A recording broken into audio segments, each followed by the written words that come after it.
आज हम लोग आपकी समस्याओं को आगामी जो हमारा 3 पर्व है उसमें आने वाली समस्याओं के संबंध में सुन रहे हैं और इसके बाद हम लोग एक मीटिंग करेंगे और उसमें विचार विमर्श करके यह तय करेंगे कि कहाँ आपको सुविधा हो रही है उसका निदान हम लोग करें। तो कुछ ऐसे निर्देश हैं जो हम आप तक अवगत कराना चाहेंगे ताकि आप उसका अनुपालन करेंगे तो निश्चित रूप से तीनों पर्व शांतिपूर्वक निकल जाएगी। सबसे पहले कि जो आपको जुलूस निकलेगी वो नियत मार्ग से निकलेगी। जैसे पहले आपने जुलूस निकाला होगा, जिस रूट से आपने जुलूस निकाला होगा उसी रूट से जुलूस निकालेंगे।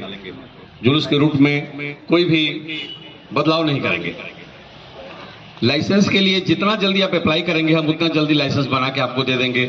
कभी भी ऐसा होता है कि हम लोग पर्व खत्म होने वाला है तो जुलूस का लाइसेंस आप लोग ले पाते हैं, तो आप लोग आवेदन अविलंब दे दें ताकि आपको हम समय से लाइसेंस दे पाएं।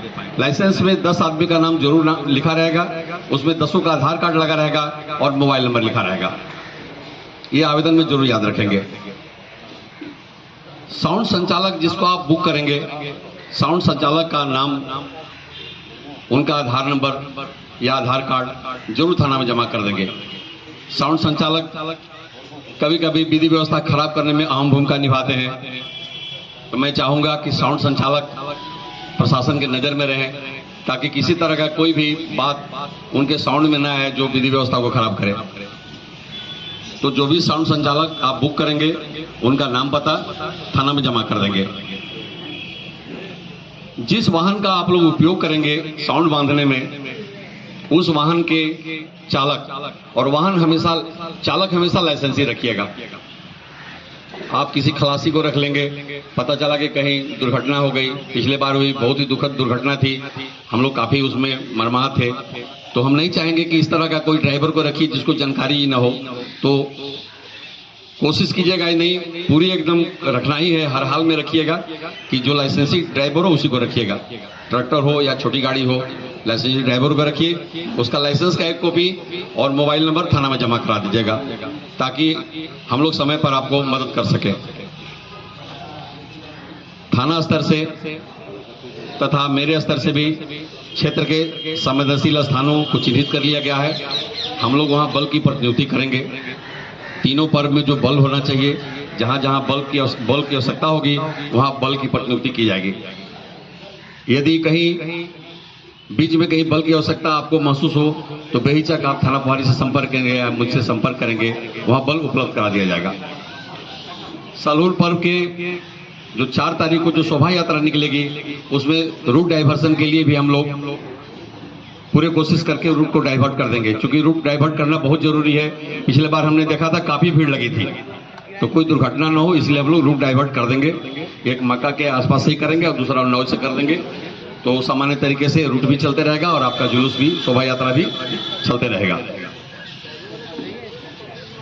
जुलूस में जो गणमान्य बंधु होंगे, खासकर जो सदस्य होंगे जिनका जुलूस पर दस्तखत होगा, जुलूस के आवेदन पर दस्तखत होगा, वो जुलूस को पूरी तरह नियंत्रित कर ले जाएंगे। कभी कभी ऐसा भी देखा जाता है कि जाते हुए जुलूस को नियंत्रित करके लोग ले जाता है, जब लौटती जुलूस पर ध्यान नहीं रखता है लोग, और बहुत बार लौटती जुलूस में विवाद हुई है, आपस में लोग झगड़ लिए हैं, कोई बात हो गई है, तो लौटती जुलूस को भी आप नियंत्रित करके ले जाएंगे। इसका खासा ध्यान रखेंगे कि लौटती जुलूस को भी नियंत्रित करके ही ले जाना है, ऐसे नहीं छोड़ना है। कभी कभी का पिछले बार हमने देखा था कि आपका सरहुल का जुलूस निकला था, उसमें रेस ड्राइविंग बहुत लड़के कर रहे थे, तेजी से मोटरसाइकिल 4 गो लोड 5 गो लोड तेजी से घुसा दे रहे थे भीड़ में, तो हो सकता है कोई दुर्घटना हो जाए, किसी को चोट लग जाए। तो आप लोग भी अपने स्तर से कोशिश कीजिएगा, हम लोग भी कोशिश करेंगे कि रेस ड्राइविंग ना हो। भीड़ भाड़ में रेस ड्राइविंग खतरनाक है, किसी का जान जा सकता है, इसलिए रेस ड्राइविंग बच्चे न करें। इसका भी आप लोग भी ध्यान रखेंगे, प्रशासन भी ध्यान रखेगी, हम लोग भी ध्यान रखेंगे इस पर। जुलूस का प्रारंभ होने का समय और अंत का समय दोनों पर विशेष ध्यान रखेंगे। जैसे सरहुल का ही जुलूस है या फिर रामनवमी का ही जुलूस है, जुलूस निकलेगा, समय से नहीं पहुंचेगा, उसमें बहुत सी बच्चियां रहती हैं, महिलाएं रहती हैं, हम चाहेंगे कि सब कोई सुरक्षित अपने अपने घर तक पहुंच जाए। तो जुलूस का निकलने का समय और जुलूस समाप्ति का समय पर विशेष ध्यान रखेंगे। सोशल मीडिया हमेशा से इसकी चर्चा होते रही है। सोशल मीडिया पर जरूर ध्यान रखेंगे।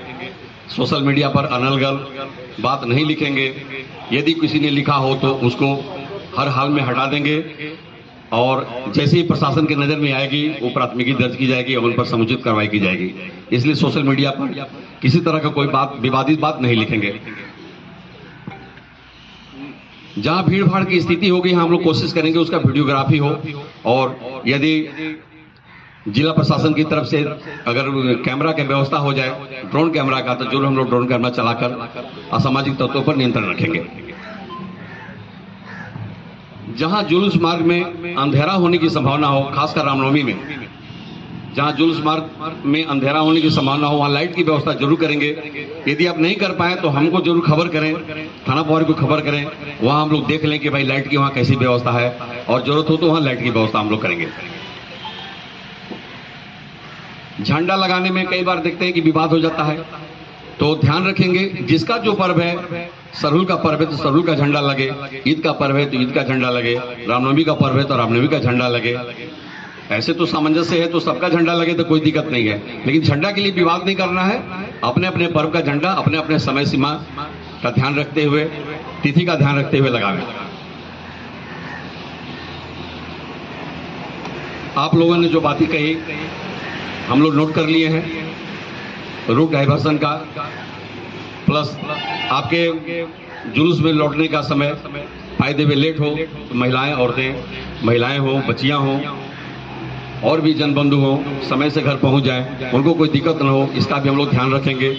और जो मैंने निर्देश आपको सुझाए हैं, कृपा कर आप भी ध्यान रखेंगे ताकि तीनों पर्व हमारा शांतिपूर्वक निकल सके।